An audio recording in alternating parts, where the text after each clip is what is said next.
Hi and welcome to this nesting and fabrication tutorial video series. In this video, we're going to take a look at materials, setting your materials for nesting as well as controlling the material library. So as you can see, I'm in manufacture. This is where we do all of our nesting calculations, setting up nesting studies as well as controlling materials. All of these controls are found on the fabrication tab. And in this video, we're going to focus on materials. So we have two icons. We have the process material library. This is going to be the library of materials, thicknesses, lengths, and widths, which we call packagings. And then we also have the second icon relating to presets. This is where you can control packaging information across various different users within a particular Fusion team. But let's start by taking a look at the process material library. And the first thing you can see is we've got a list of different materials as well as a list of different packaging options for each of those materials. So there's two ways in which materials can get added to this library. The first of which is automatically, based on the information passed over from the design workspace. The second is manually, by either adding a material, choosing an ID, a material, and a thickness, or you can choose to add a material from a preset by simply choosing the preset, selecting the materials you want to add, and pressing OK. Let's go ahead and delete those to get back to our default list of materials. So within the process material library, we have two definitions, and it's really important that we understand the difference between the two. Firstly, we have a material definition. In this case, let's look at the 1.5mm steel. This particular material definition consists of the material name and the thickness, as well as a variety of other options, including the default color you want to associate to this particular material when you start nesting your shapes.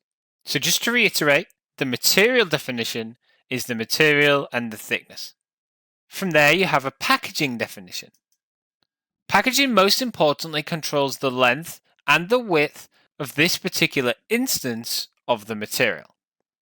You can have as many different packaging options as you want. So let's say I also have the 1.5mm thick steel in a smaller size sheet. Let's say 600 by 300mm.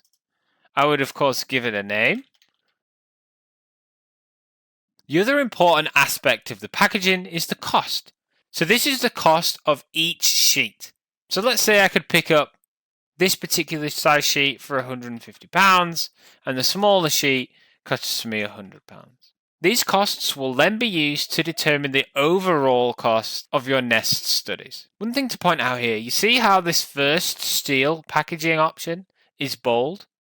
That's because it's set as a default packaging option. By setting a packaging option as default, it means it will automatically be selected when we start to create nest studies. So let's say the majority of the time I use this larger steel sheet. So I'm going to set that as default. And I very rarely use the 600mm sheet, so I'm going to leave that default set to off.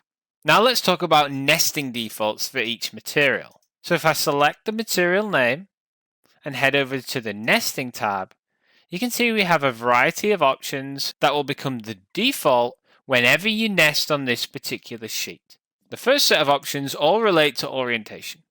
So do we want to be able to rotate the shapes by 90 degrees, 180 and 270 degrees? And what deviation and increment do I want to use when nesting on this particular material?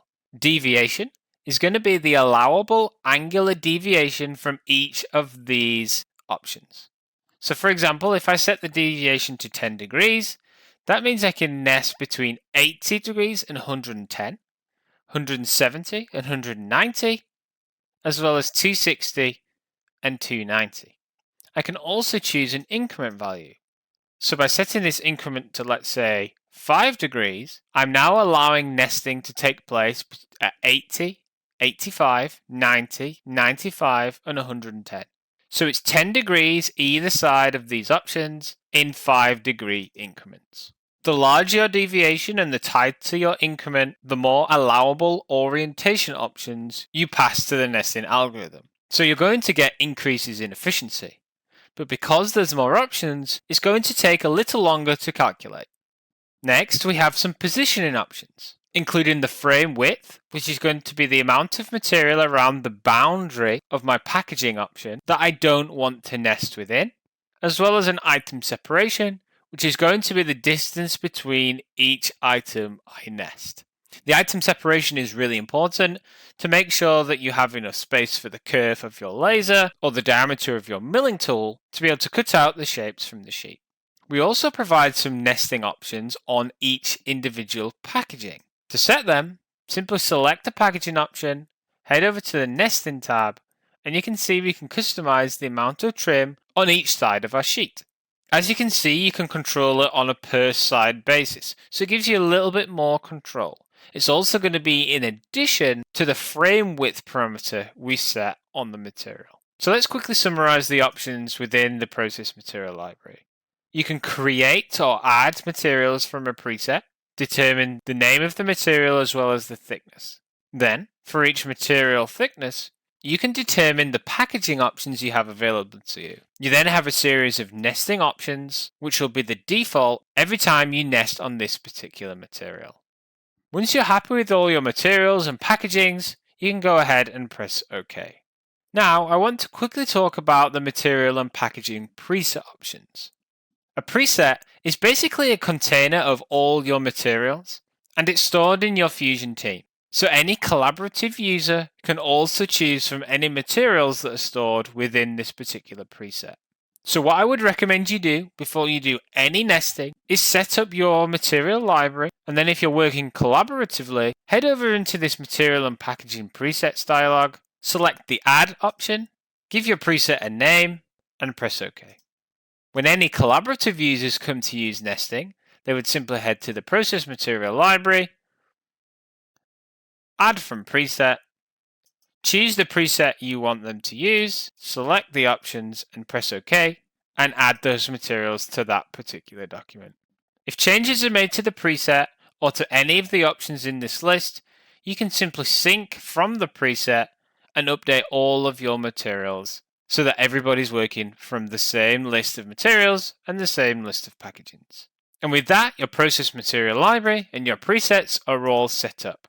Thank you very much for watching this video. Please check out the other videos in this series to learn more about nesting and fabrication.